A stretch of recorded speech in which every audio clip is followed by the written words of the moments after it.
All right, time for the Renaissance. The Renaissance, what we know of the Renaissance and what scholars agree on fairly well is that the Renaissance began in Italy. That's widely accepted as the origin point for Renaissance type ideas, and they spread outward from Italy throughout the rest of Europe and in other parts of the world as well.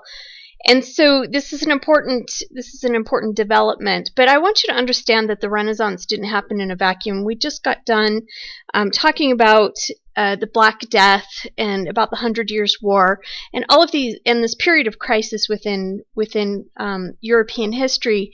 And this is important because these crises sort of changed. They very much changed the way that people thought and viewed the world. And because they did that, this helps to create an environment in which these new Renaissance thinkers and artists and philosophers and writers and businessmen and all of these different people that were contributing to this change in society, the conditions were ripe for it as a result of this earlier period. And so what I want you to understand is that the Renaissance didn't happen in a vacuum.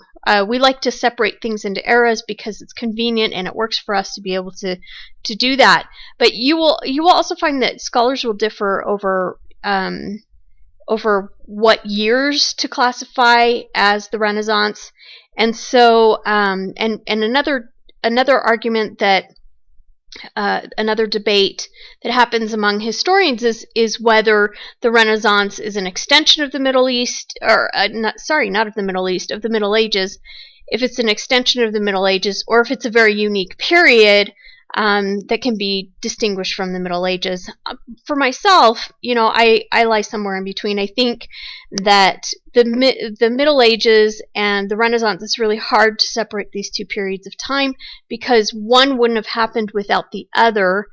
And so it's important to realize that. But at the same time, we do see transformations. We do see a lot of changes going on during the Renaissance. Okay, we're going to start by talking about what's going on in Renaissance society, what's going on in the different classes.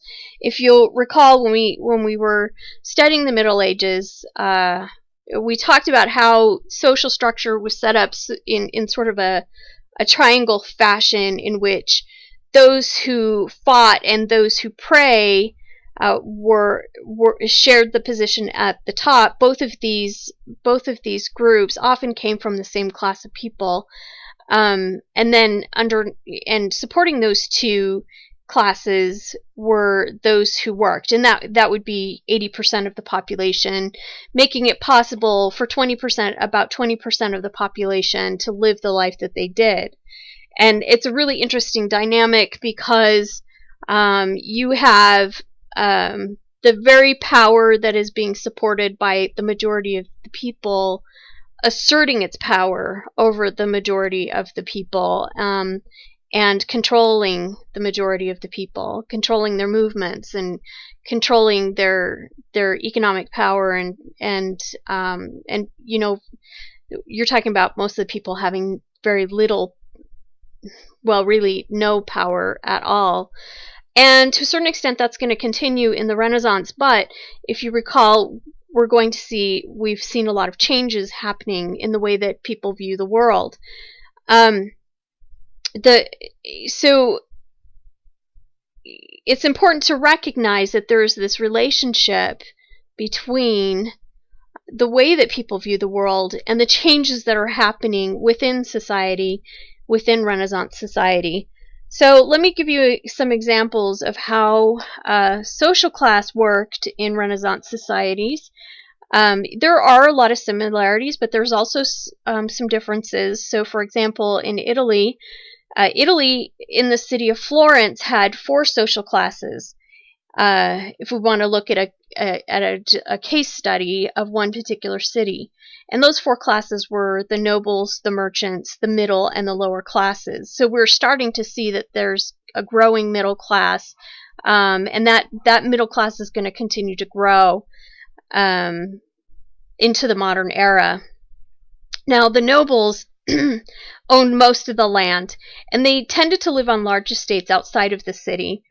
And in general, they didn't have a lot of respect for the merchants. Merchants were gaining ground. You see a number of wealthy merchants, and they're starting to sort of, from the nobility's perspective, they're starting to make incursions into the nobility's social territory, if you will.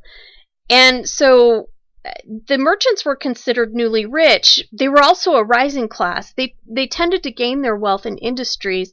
And as a result of having all this wealth, they were doing something that used to be only, these used to be activities that only the nobility had the wealth to participate in. So, for example, you will find during this time period in Florence that a lot of the wealthy are trying to gain influence through marriage into noble families.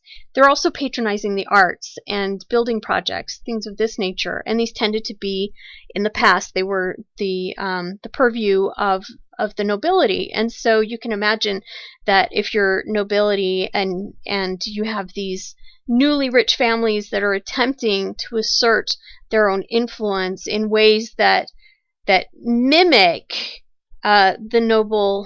the nobility, that might be seen as somewhat threatening. And so there wasn't a lot of respect between these two classes. The middle class, this consisted of mostly shopkeepers and the less wealthy merchants. We do see differences in level of wealth dictating the class that you were in.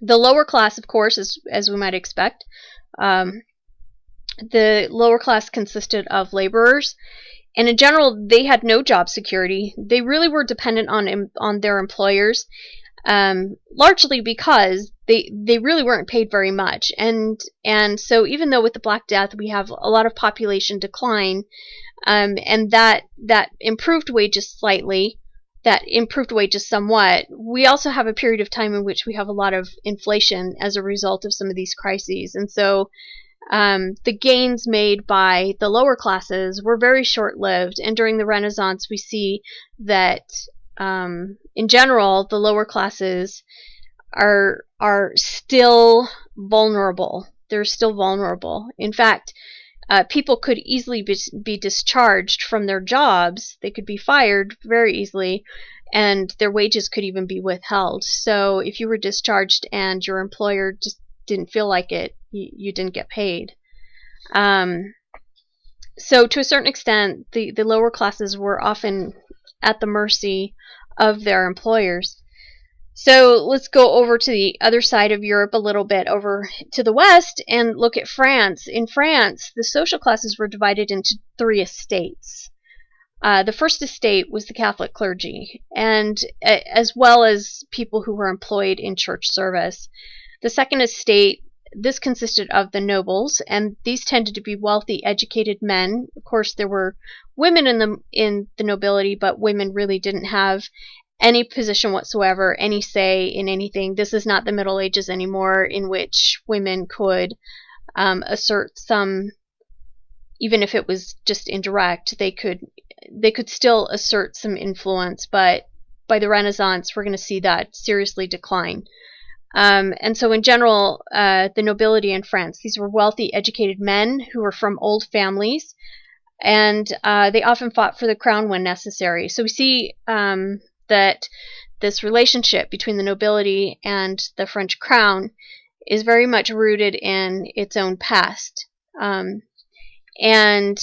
this relationship is going to change significantly, because if you go on to the second semester of Western civilizations, you will start, the first thing that you learn about in that course is French absolutism and the era of Versailles, which is really interesting in terms of seeing how the monarchy was able to manipulate the nobility and weaken it while strengthening the monarchy at the same time. It's an interesting dynamic.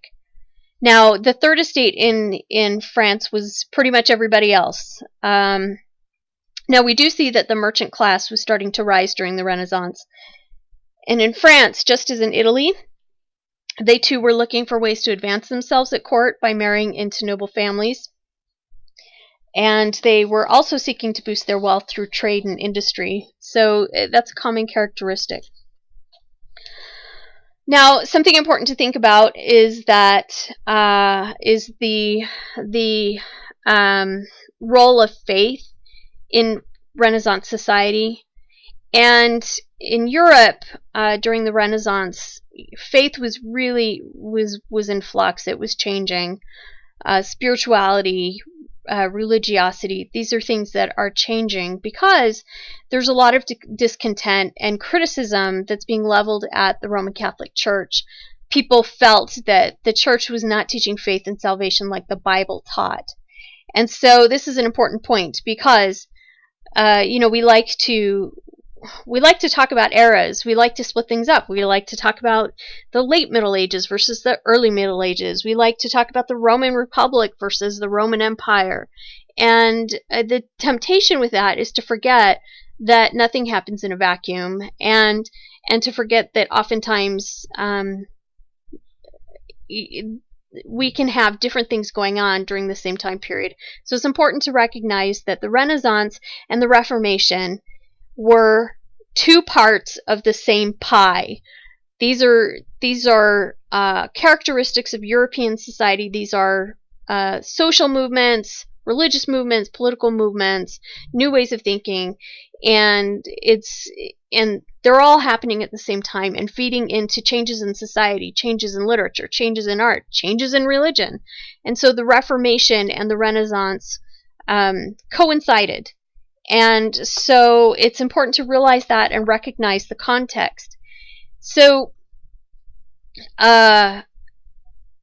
what we see happening is that people are questioning and they're criticizing the Catholic Church, and this is causing many people who, in earlier times we would have called philosophers, but we see clergy who are questioning the legitimacy of the church. They're even going so far as to question the legitimacy of the church. Some of these churchmen are going to call for reform from within the church. A good example is a humanist, a Catholic humanist named Erasmus, and we're going to see calls for reform coming from outside of the church. And a good example of this is Martin Luther. And we will talk about these men more in the next section when we talk about the Reformation specifically. But Martin Luther, of course, was clergy. He was part of the Roman Catholic Church establishment. And he, famously wrote the 95 Theses, detailing what he thought of the Pope and the Church and what they were doing wrong in their teachings, and nailed it to one of the doors on the Wittenberg Castle Church in 1517. So this sparked the break-off from the Catholic Church and created the Lutheran Church. And after this, other churches and religions began to break off from the church. It was kind of a snowball effect. And this included the reformists who believed in baptizing again. It included the Church of England as well as the Jesuit order. And so I just wanted to kind of point that out to you, that Renaissance society is changing in a lot of ways. And this included calls for reform that exploded into the Protestant Reformation. And we will talk more about that later. All right, so unfortunately, what we also see happening in Renaissance society is that because of these crises in this earlier period, there's a real need for labor, and there's a need for cheap labor, and so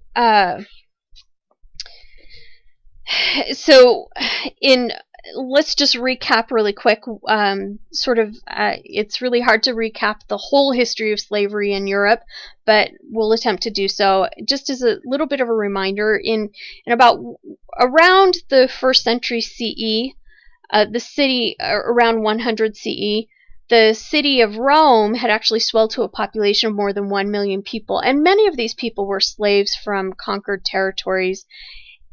These slaves helped to build architectural wonders. They grew food, they served in Roman households, and they were really integral to enhancing the city's prosperity through their labor. And I don't want to idealize this because they were slaves, but in the Roman era, some slaves were actually able to buy their freedom, and their children could actually become citizens. So there wasn't necessarily a permanent stigma attached to slave status. You could escape it within a generation or two.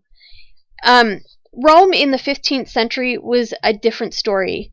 So a scholar named Kate Lowe wrote that for many, slavery in Europe during the Renaissance can be seen as just a stage in a life and not a life sentence. Upon the master or mistress's death, an enslaved person was often set free or given a fixed number of years before their freedom was due.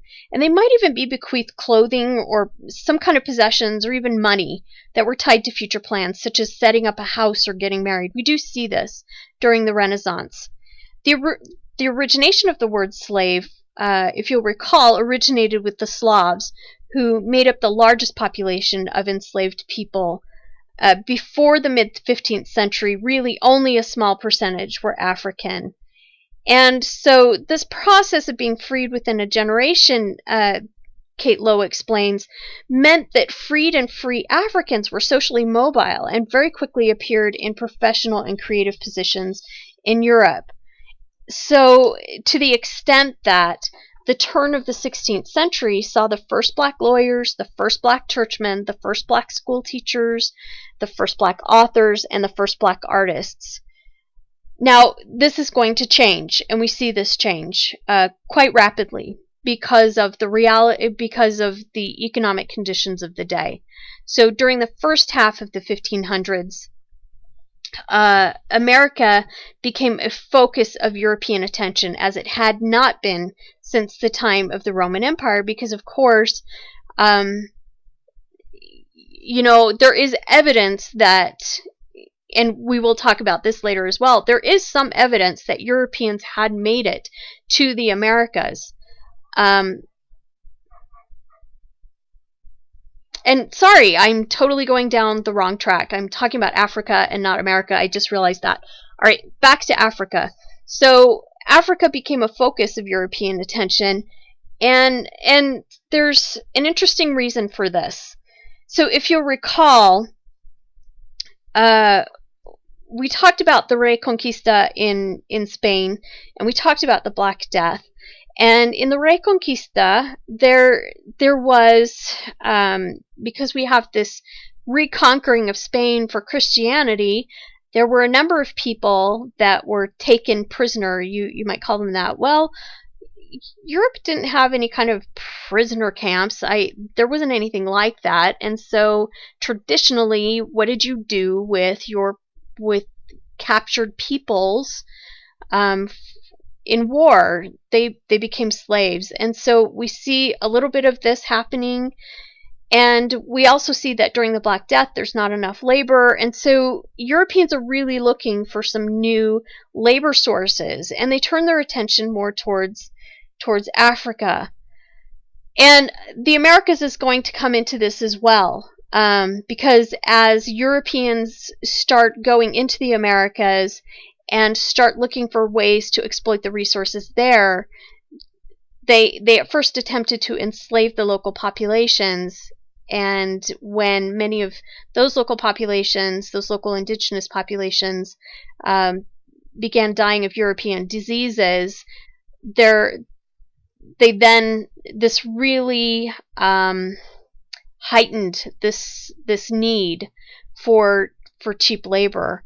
So this European thirst for new markets, for resources, for labor, for goods, by the mid-1400s had driven the Portuguese and later the English and the Dutch to explore and establish new trading routes down the west coast of Africa. And so by the turn of the new century, they had even gone as far as the Indian Ocean. At the same time, the expansion of the Ottoman Empire, remember we've been talking about the Ottomans a little bit, Their expansion in North Africa brought the Turks into military and political conflict with European interests.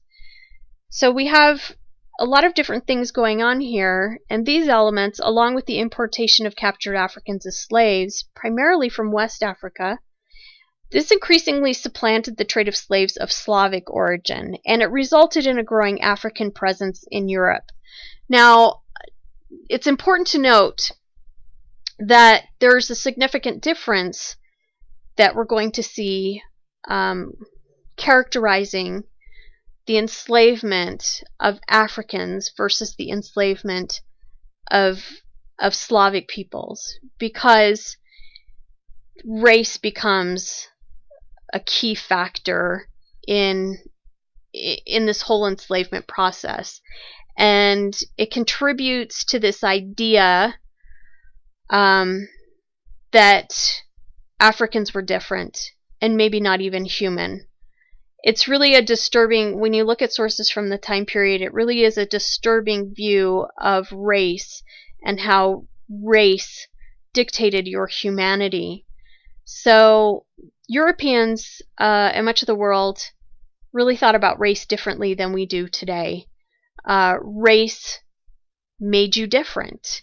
And so if you were French, and again, if you take the second semester of Western Civ, and I would encourage you to do so, it's really an interesting course, but if you take the second semester of Western Civ, this really comes into play in the development of nationalism. But nationalism, again, didn't happen in a bubble.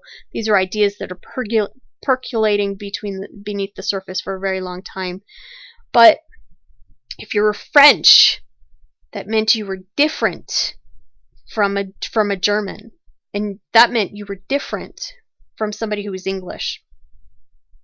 So race becomes connected to a national identity to a certain extent, but at the same time, we see extensive enslavement based on color. And this is going to change the dynamics of slavery, and it changes it to the extent that in earlier times we saw that there was the potential to be mobile, to be socially mobile. You could potentially get your family out of slavery. Your children could be born free or could purchase their freedom. It could happen, and it happened quite a bit. But with African slavery, this is going to go away, and because of race, because of these ideas of race, because of these ideas of color, of skin color, it's going to have an impact. It has a tremendously negative impact. As if being a slave wasn't bad enough already. People become classified as subhuman, and they even become classified as animals, not human. All right, so going on to talk about family structure in Renaissance society. We do see in Renaissance society that we have these patterns of sort of these nuclear family patterns that we tend to think of as being the norm or the ideal in Western civilization. But still, families took care of multiple generations. And so family, it's interesting because family also has this notion of not just being a biological connection that people share, but it's also an economic connection that people share. So it's almost as if the family unit works together to feed the family, to support the family. And we're going to see this at all levels because, a good example of this is the Medicis in Italy. They get involved in banking, and they do this over generations, and they become extremely powerful. And this is very much a family business. So we see a lot of that type of thing where families are in business together, they're working together, and they're involved economically with one another, and their economic well-being is tied to their family bonds.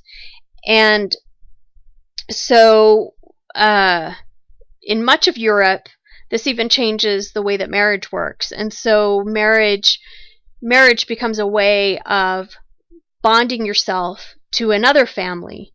And so your children were a way of uniting your family to another family. And hopefully there were advantages to that. That was the idea, that you could use marriage of your child to another family's child as a way of advancing your own family and its status within society. Now in Italy, women were controlled by their fathers in childhood until they were married off, usually around 13. Italian women married very young, and they didn't get to choose their spouses. And in general, Italian men, when they were married, were significantly older. They could even be into their 40s and 50s when they married. And so it's interesting because in Italy, because of these marriage practices, there are actually a lot of widows.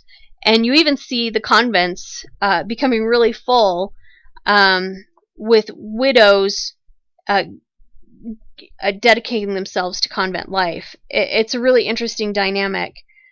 Now, if women didn't marry, they usually entered a convent, particularly if you were a certain status. Remember that this very much depends on your status. And entering a convent required a dowry as well. So it still had the same financial commitments. It still had very similar financial commitments, regardless of whether you married or not. Now, a married woman's duty was to be a housewife. The husband, his responsibility was to provide for the economics of a family, but a married woman's responsibilities were to manage the household, to care for the children. And again, depended on status, because peasant women worked in the field with their husbands while also working in the home. If you were middle class or nobility or merchant class, the women primarily just concerned themselves with managing the household. But if you were lower class, it was necessary for you to be involved in the economic activities of the household, because everybody had to be involved. Everybody had to work in order to survive. Middle class wives helped their husbands run shops. We do see that. And some of the highest ranking class sewed, cooked, and entertained guests. That image that you've seen in Hollywood of parties and Renaissance Renaissance parties is, to a certain extent, it's fairly accurate. Like I said, this is a period of rapid expansion, rapid economic expansion. People are getting really filthy rich. And one of the things that you did if you were really filthy rich is you displayed that wealth. And you might display that wealth by sponsoring art projects or sponsoring the construction of a public space, or going to court. But it was, in some ways, it became really important to display your wealth with entertainment and things of that nature. And so a lot of wealthy people socialized quite extensively and had really elaborate parties. Now, the women in general had no political rights in Italy. We've seen that going into decline until we get to the Renaissance, and women just pretty much, they have no say in any kind of political realm, and even to the extent where you're not going to see very many women have any influence, even kind of behind the scenes. It's just really interesting dynamic. Now, in France, peasant women ran the home. They also sewed, and they cooked, and they did a lot of other things. They bore and raised children, and they educated their daughters. Court women enjoyed a lot of liberties, such as hunting with men. So this is different from what's going on in Italy. And I want you to realize that when we talk about Western civilizations, when we talk about European history, it is not the same everywhere, and it's important to realize that there is diversity and there is variation in the way that society was structured throughout Europe, but we do see some similarities. Court women also attended parties and did a lot of dancing. We also see that court women often had multiple lovers. There's a lot of literature from the time period that is really, it might make you a little red in the face. And women in France also had the opportunity to have an education, and they could exert political power. There were female architects, there were female poets, we see philosophers, and we even see advisors to the king. Ladies of the court were also allowed to accompany the king and his soldiers on their travels, and they traveled as hard as the men. They kept up. Education changed during this period as well. Individual education, of course, was emphasized, as well as knowledge of one's physical being, wrestling, for example, and swordsmanship were taught. But what you learned as an individual depended on your sex and your status. So, for example, upper middle class girls were taught either at home or in a convent, while poor girls were only taught to sew, cook, and be a housewife. Now, the Renaissance was a time of learning overall. This is what we think of it as, but it wasn't a time of schools as we know them today. So we don't see public schools in the same way. Public schools for everyone were still a really long way off. This is a modern phenomenon, this idea of having public school education available to anyone. In Renaissance Europe, schooling was for those who could afford it. Some people were well educated, while others never attended school. So let's get more specific about this. Education for boys in the Renaissance usually consisted of two sorts. There was classical education based on the Latin language for boys who planned to go on to a university. And this is significant because it brings up something else, and we will talk about this more in a few minutes, that Europeans during this time period really thought of themselves as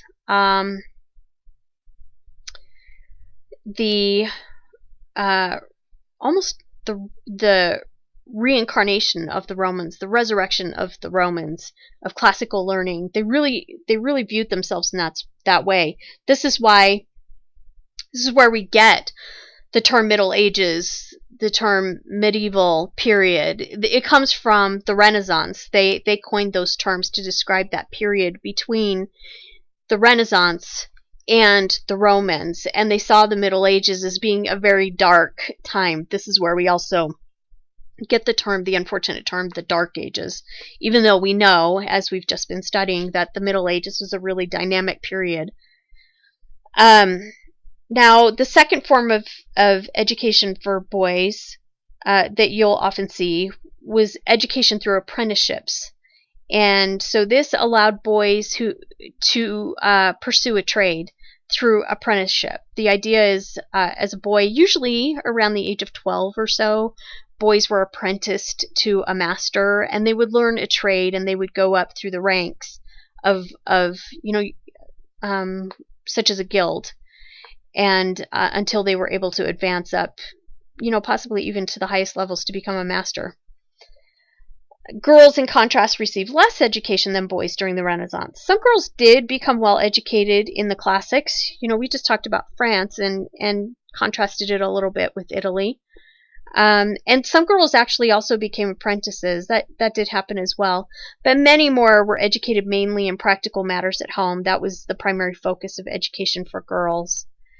Now, in England, boys who were being prepared for college began with what was called petty school. This was the earliest school for very young boys, and it was often taught in the teacher's home.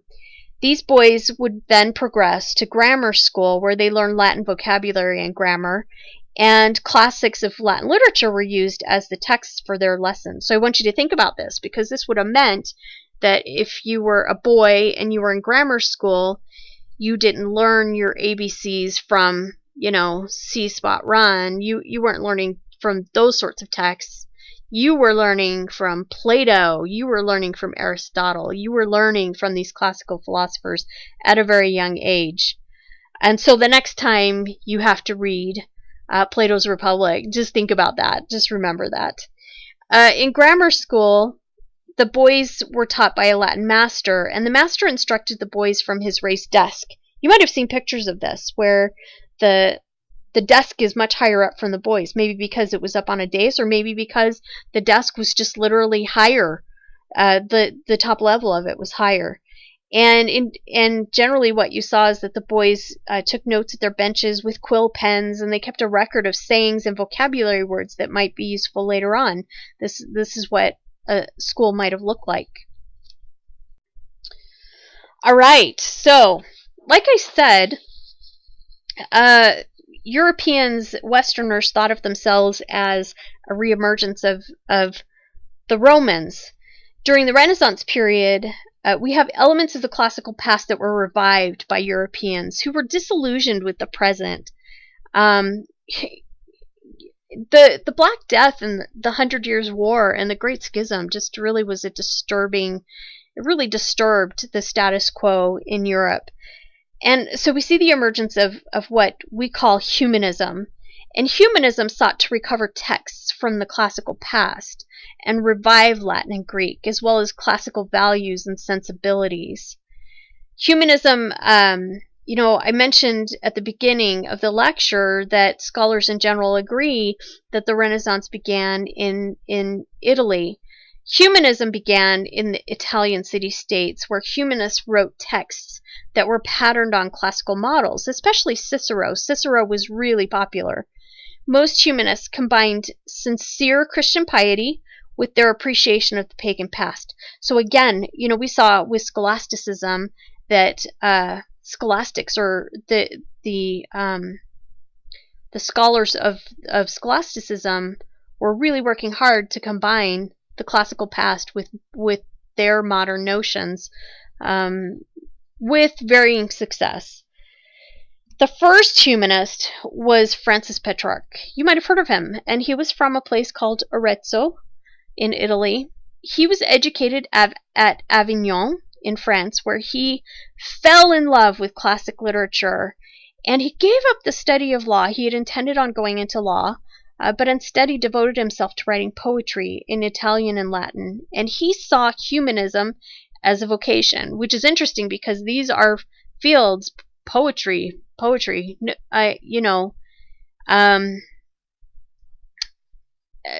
isn't generally seen as, in our society today, as a viable way to make a good living. People do it, and they do it quite well, and they're successful at it.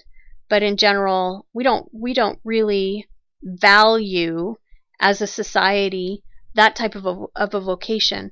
But in the Renaissance, the humanists did. They saw these things as the best of human society. Now we have some other humanists.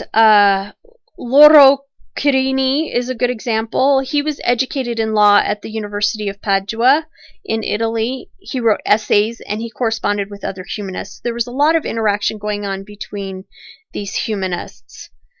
He was a merchant on Crete for the last half of his life, and Chirini worried about the fate of Constantinople's libraries under the Turks, and he tried to save books written in Greek. Giovanni Pico della Mirandola was a more flamboyant humanist. He was born near Ferrara to a noble family.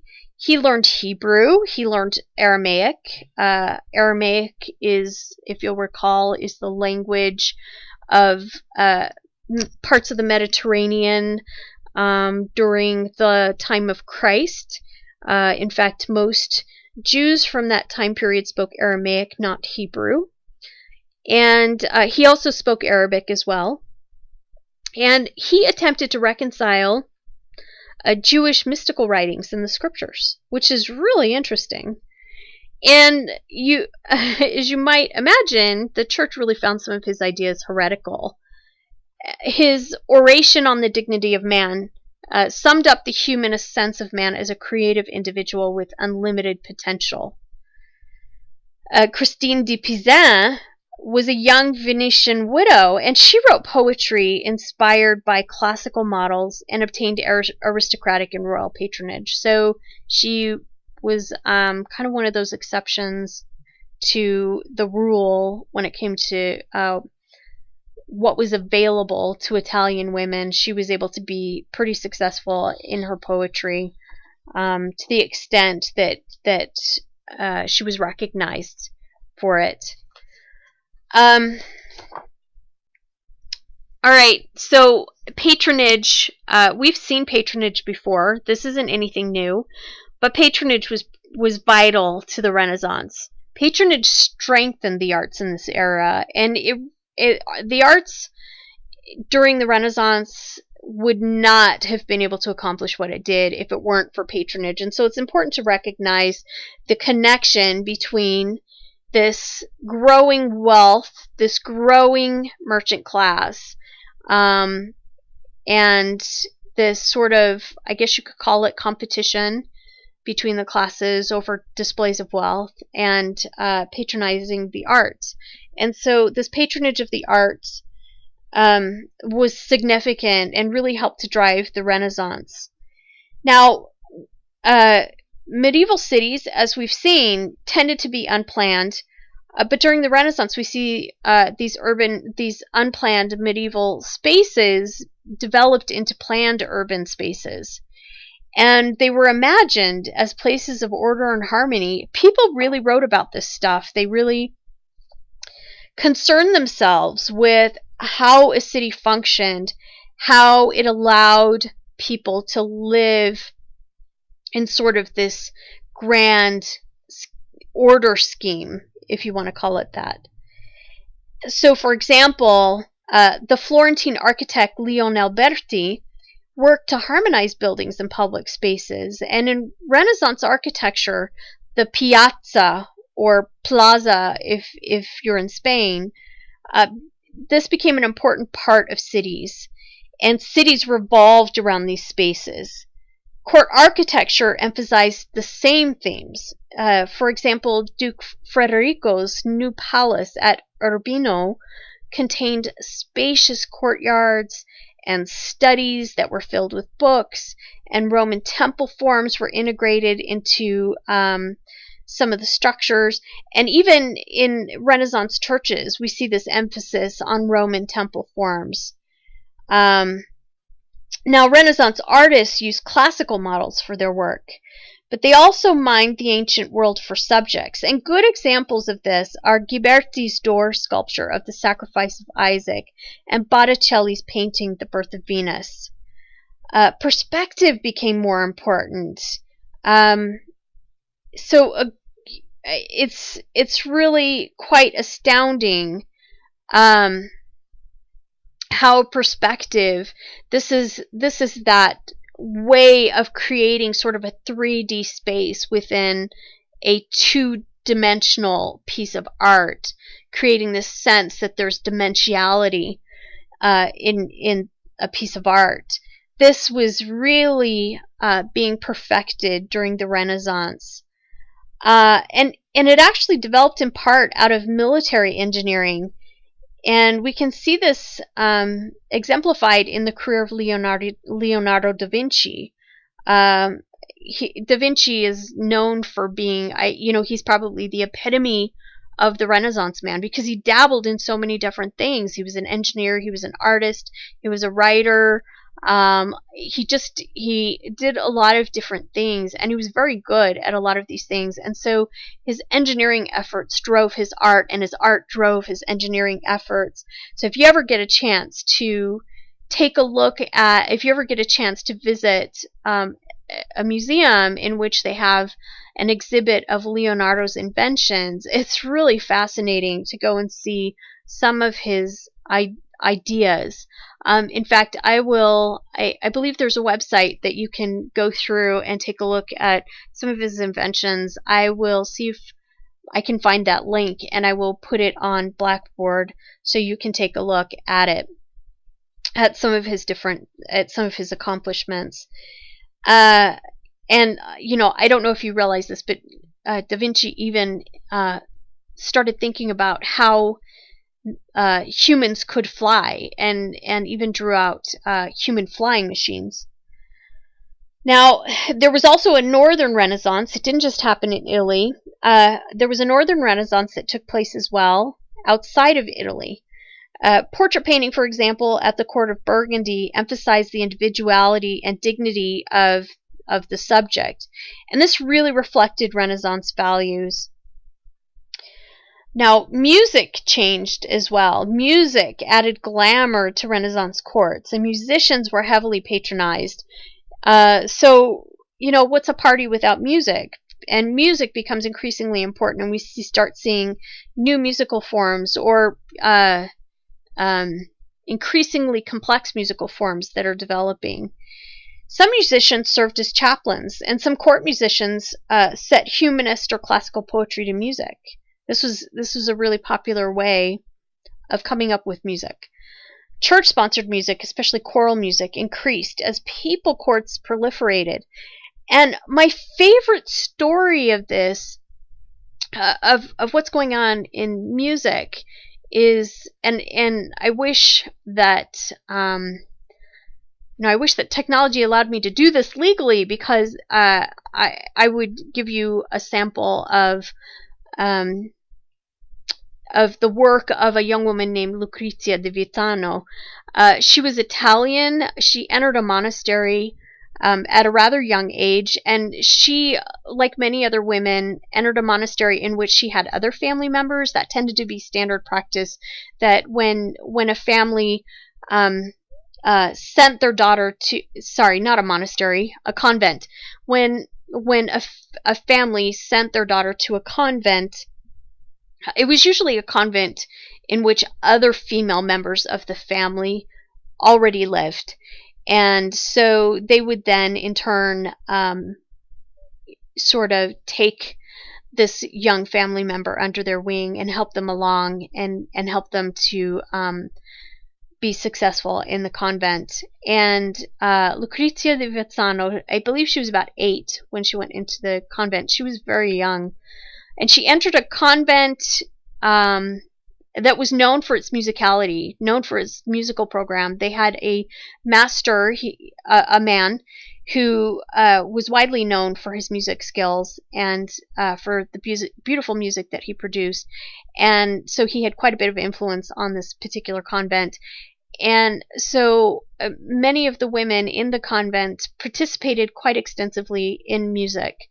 In some form or another, played music, wrote music, sang. The convent was known for its choral music in particular. And Lucrezia di Vitano, her aunts, who were in this convent, were very well known for their musical gifts as well. Now, Lucrezia, she was well trained, and it is, although we don't know for sure, scholars believe that she was trained by this music master who was quite famous, and she was well known for, I guess you could even call her a prodigy. She was well known for her musical gifts, and she wrote these beautiful, beautiful pieces. And so if you ever get a chance to just Google it, Google Lucrezia di Vitano. I will have to, maybe I can put a link on Blackboard, see if I can find something for you.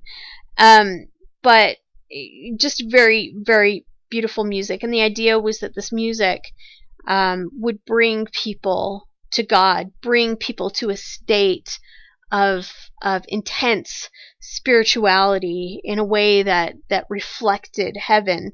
This was the idea behind this kind of music. Now, unfortunately for Lucrezia, the political fallout of these criticisms of the church that I spoke of earlier, that helped to spur the Protestant Reformation, in the fallout of some of these criticisms of corruption within the church and corruption of convents, she was unfortunately a victim of this. The convent itself was sort of, I guess you could say, church authorities went in and just sort of cleaned house. She was actually sent to another convent that was not musical, and it's really tragic. She died insane, and really rather young. She was not very old, maybe in her 40s, maybe even younger, maybe a little bit older, but she was still even very young at her death. But we do have her music still with us today, and there is actually a wonderful CD out there. If you come across it, I don't think it's being produced anymore, but every so often you can find a copy. And like I said, if I happen to have the CD, it's really wonderful, and if I could put it on there, I would. But I would encourage you to just do some research on your own and try to come across some of this music that's being produced during this time, because it is very unique and very beautiful and very complex. We have another example of somebody who was doing great things with music. Hasquin de Pré was the Duke of Ferrara's chaplain. Sorry, I'm a little bit tongue twisted. He was known for his addition of classical elements to traditional music forms to enhance music's power. And this is an interesting idea, because the Renaissance era folks aren't necessarily scrapping the old forms of art and music and literature, but they're looking at ways to innovate these forms by re-emphasizing the classics. If you understand anything about this period of time, it's that we have this fusion excuse me, of the classics with these other forms. And so I spoke just a second ago about Ghiberti. These are actually what's called the Gates of Paradise. These are the east doors to the Duomo in Florence, or Firenze if you're in Italy. These are really famous. And I've actually seen them, and they are, the picture doesn't do it justice. It's absolutely spectacular. I can't even begin to describe how impressive this work is. Now, Lorenzo Ghiberti, he was commissioned at a really young age to do these doors. This is actually his second set of doors, and I believe these are the east doors. He also did the north doors as well. Another artist did the other doors. His name was Piazza, and Ghiberti won a competition and got the commission for these doors, and it took him quite a bit of time to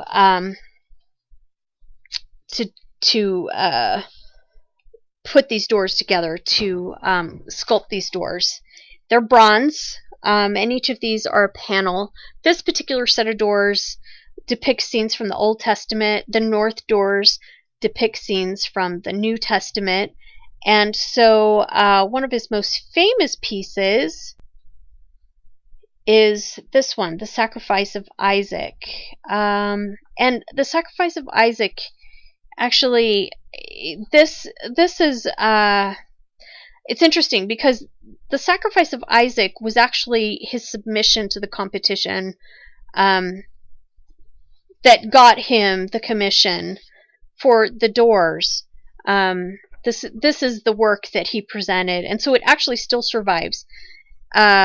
And so he initially was going to do the Old Testament doors, but at the last minute there was a change, and they decided that the first set of doors should be the New Testament. But then, he did such a fabulous job that they decided they wanted another set of doors, and they would do the Old Testament doors as well. Now, I want you to take a look at this, because I want you to take a look at his mix of classical and medieval styles, and think about how this mix of styles would have appealed to Renaissance Florentines. And so Ghiberti, what he did here was that he linked his own medieval society with classical times.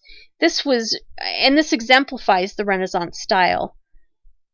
He cast the door actually in one piece. That's important to realize. This was a technological feat. And this really underscored the city's modernity and their technological preeminence. As you recall, and when we've talked in the past about cathedrals and their role within a community, oftentimes these were built to sort of display. It was a display of pride to a certain extent, of community pride. And so when you look at this, you can clearly see that he is not shedding his traditional roots, his medieval roots, and he's taking those and combining them with these very classical ideas. Now, the competition to decorate the baptistry doors was fierce. It's amazing that he won. Like I said, I think he was about 20, 23, 24, somewhere around there. And it's a great example of how people were really excited about art during the time, and they viewed it as a sign of their society's prestige. An important point to this as well is that it also shows this was a way of exhibiting the power of church and state as artistic patrons. Okay, let's switch gears a little bit and talk about power structures within Renaissance Europe. And we'll start over in Eastern Europe first with Bohemia. We've talked a little bit about Bohemia before. You remember Bohemia from, if you recall, what we talked about with the Hussites, Jan Hus. That happened in Bohemia.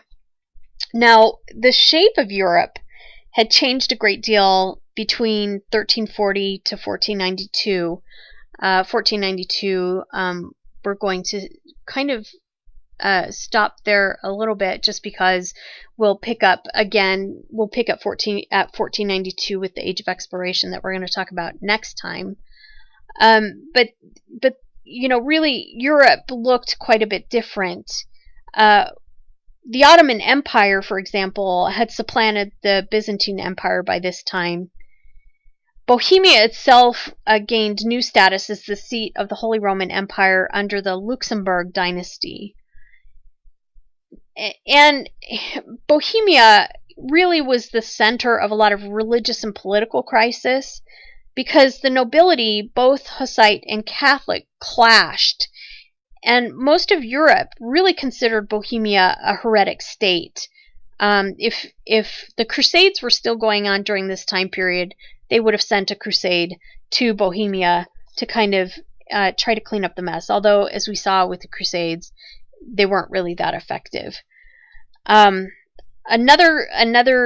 political formation that we see the Hanseatic League. These were cities that were powerful in the Baltic region.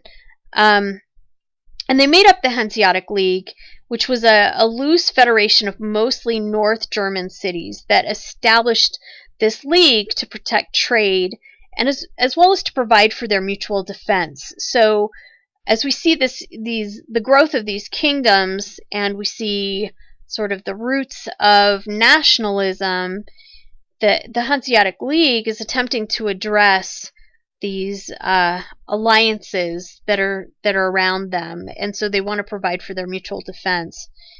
The League linked the Baltic coast with Russia, Norway, Britain, and France, and it defended itself really quite successfully against Denmark and Norway. Poland and Lithuania developed as two new monarchies during this time period.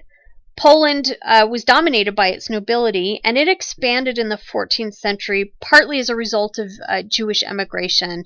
If you recall, during those late Middle Ages, we're seeing a lot of purging of societies of Jewish populations, and in Spain, they're going to do their last great purge of Jewish peoples in 1492. And so when these people are being when the Jewish people of Europe are being stripped of their property and being exiled away from their homes, they have to have somewhere to go. And a lot of a lot of these peoples are coming into Eastern Europe, particularly Lithuania and Poland and some of these areas along the Baltic. And so just take note of that, because that's going to become important. Poland and Lithuania. So Lithuania was really it's interesting, because what we've seen is that most of Europe has converted to Christianity, but Lithuania was the one major holdout from Christianity in Eastern Europe, until it actually expanded into southern Russia, and its Grand Dukes flirted with both Roman Catholic and Orthodox Christianity. So they're kind of hemming and hawing over whether they're going to align themselves with the Roman Church or with the Eastern Church, with the Orthodox Christians. And this issue is resolved when its Grand Duke, and excuse me if I'm pronouncing this wrong, I don't speak Lithuanian, and I definitely don't speak Polish, but their Grand Duke, Jogaio, married Queen Jadwiga of Poland, and that united Lithuania and Poland. He accepted Catholic baptism, and he promised to convert Lithuania, which he did. All right, so talking about the Hanseatic League, this shows you where they were primarily located, and you can see that that's not exactly in northern Europe, but sort of the north part of that main part of the continent, in areas that we know of today as Germany. And you can see that the Hanseatic League also goes up into the Baltic Sea areas. So just kind of interesting to see where they're located.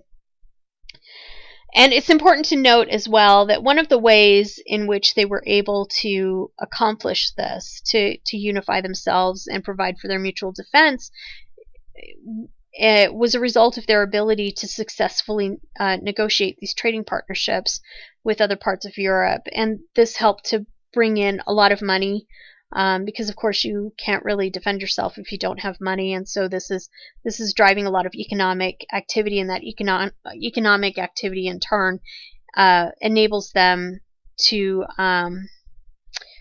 be strong, to strengthen themselves, and to resist domination by other Europeans. Now, 4 states dominated Western Europe in the 15th century as powerful monarchies, and one of those was in Spain. In the Iberian Peninsula, we saw a lot of decades of violence.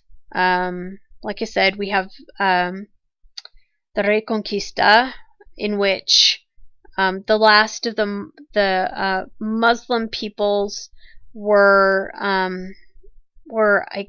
I'm going to use the word purged again, because I think that was the intent. It's a negative word, and it was a negative thing. It was a really violent purging of Spanish society from these groups that Christians saw as a threat. It's really an interesting dynamic that's going on in Spain at the time. But these decades of violence ended when Isabella of the more powerful Castile region married Ferdinand of Aragon in 1469, and the two of them together, Isabella was really the strong part of that partnership, but that marriage allowed them to restore law and order throughout Spain, and they really helped to unify Spain and Spanish identity. And, it's just unfortunate that one of the ways that they did it was by sort of homogenizing their own population. But the king and queen in general ruled jointly over their separate dominions. And each of these dominions, so Castile and Aragon, they both retained their traditions and their laws. They didn't change that per se. But this signified some progress toward a united Spain. This process is beginning, and Isabella and Ferdinand consolidated their central power. Some of the ways that they did that was through taxation and through the building of a bureaucracy. a compliant Cortes and ideology that really glorified the monarchy. And this is going to become standard practice for European monarchs, is to, in whatever way they choose to do it, to glorify their monarchy. Burgundy was created when the Duke of Burgundy, who happened to be a member of the French royal family, married an heiress of Flanders in 1369. And the rise of this state, Burgundy, was due to military power and statecraft. Land was acquired in the Netherlands, and the state grew in the area between France and Germany through purchase, inheritance, and conquest. So in 3 different ways. They bought it, they inherited it, and they took it. Burgundy was a multi-ethnic patchwork of laws and traditions. Flourishing cities and rich farmland helped to strengthen the state, and there really weren't any natural borders. So you don't see, for example, between Spain and France, you have the Pyrenees Mountains. There are no natural rivers or mountains that signify a different place. This was a complete construct. Philip the Good reigned from 1418 through 1467, and Charles the Bold, who reigned from 1467 to 1477, were very strong rulers, and they were determined to enhance dynastic prestige and security through power. And really, what they were working to do was to use power in a very careful, often theatrical projection. Charles was killed at the Battle of Nancy by the Swiss, and when that happened, Burgundian power came to an end, with the state being divided up between France and the Holy Roman Empire. And so when we're talking about Spain, here's just a map that shows you what that looked like geographically via the map. And you can just see that Castile really was the majority. It was a huge part of the territory of what's today Spain, with Aragon making up the next largest portion. And so you can see that the unification of these 2 regions was really important in the process of developing Spanish unification and identity. And here's Burgundy. This gives you an idea of where they sit in relation to France and to what is today Dutch areas, the Netherlands, Holland, those areas. And so you can see, that a river cuts it, or sorry, that's not a river, that is the border of the Holy Roman Empire. You can see that it straddles these 2. It straddles this border between the Holy Roman Empire and France, and so you can see why. This gives you an idea of why it was divided up the way that it was, and why this territory would have been a point of contention in this part of the world. All right, so over to France. France recovered quickly under Louis XI, recovered quickly from this time of crisis that we spoke about last week. And this 100 Years' War, and following its recovery, as it's recovering from the 100 Years' War, it's expanding territorially to include Burgundy, and it also inherited control of southern France after the Anjou dynasty died out. Louis XI promoted commerce and industry. He was very effective at this. He also imposed more effective taxes, and he built up the military. Through the pragmatic sanction of Bourges, the French kings were able to assert influence over the French bishops, and they set the stage for Gallicanism. This is French control over church appointments and revenue. And this is interesting because we've seen France contend quite a bit with the church over who gets control over appointments, over church appointments, and revenue is becoming increasingly important because really this is involving a lot of land and a lot of wealth, and if you can control that, that's significant. In England, the 100 Years' War actually led to a civil war, and this was called the War of the Roses. The War of the Roses ended with Henry Tudor becoming Henry VII. This would be prior to Henry VIII. Sorry, that was just kind of ridiculous. Of course, 7 precedes Henry VIII, but Henry VII, that's a period of time that is really significant. The beginning of the Tudor, we'll call it a dynasty, the Tudor control of the monarchy. And the English economy was able to grow despite the conflicts in the 100 Years' War as well as the Civil War. In particular, we see that the cloth industry and the wool industry becomes increasingly important in England's ability to grow its own wealth. And English wool was in high demand throughout various parts of the known world. Unfortunately, farm and land rents increased. We see population growth, but we also see that there's a general prosperity that the English are experiencing, and all of these things work together to strengthen the monarchy in England. So we can see that the monarchies in Europe are doing pretty well. They're able to strengthen their hold on their territories, and so this is going to continue to be the trend in Europe for quite some time. Now, we have some differences in parts of Europe, and it's important to point that out. In the Swiss Confederation, what we see is that we have traditions of both self-rule and powerful leadership here, as well as in other parts of the West too, and we'll talk about those also. But the Swiss Confederation, it was made up of cities from the Alpine regions of the Holy Roman Empire, and they formed long-standing local alliances for defense and trade. By the end of the 14th century, they had formed an effective political force. Tradesmen and merchants really dominated this confederation, which remained fiercely independent. They were not interested in any kind of monarchy in their system, and they really prided themselves on this tradition of self-rule. So let's switch to Venice. Venice itself is built on a lagoon, and it's a sea. I guess you could call it. It's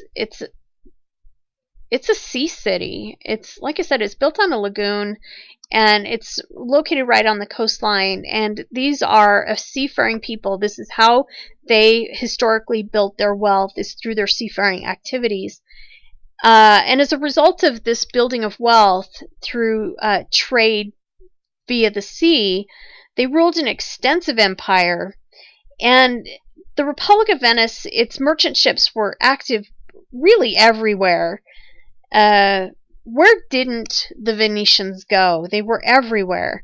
In the early 15th century, Venice took over many neighboring city-states. They were really powerful.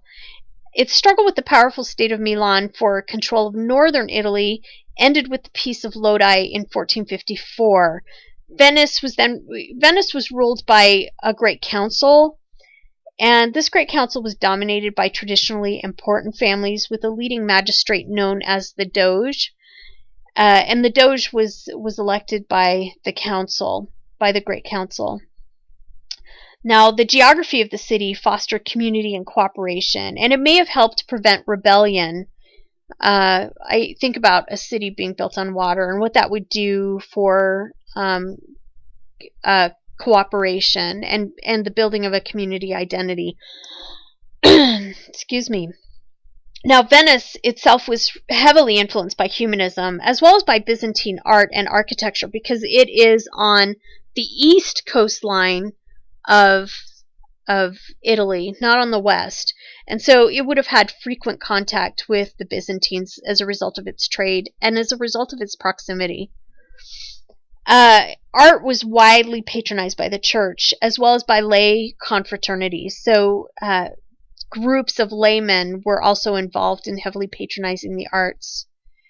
Now, Florence was also a republic, and it was dominated by the Medici family from 1434. I mentioned them a little bit earlier.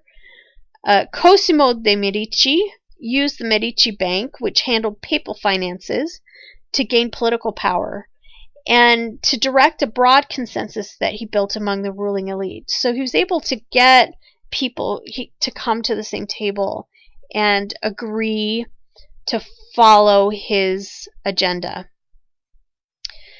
His grandson was a man named Lorenzo, and Lorenzo bolstered the regime's legitimacy and patronized the humanities and arts.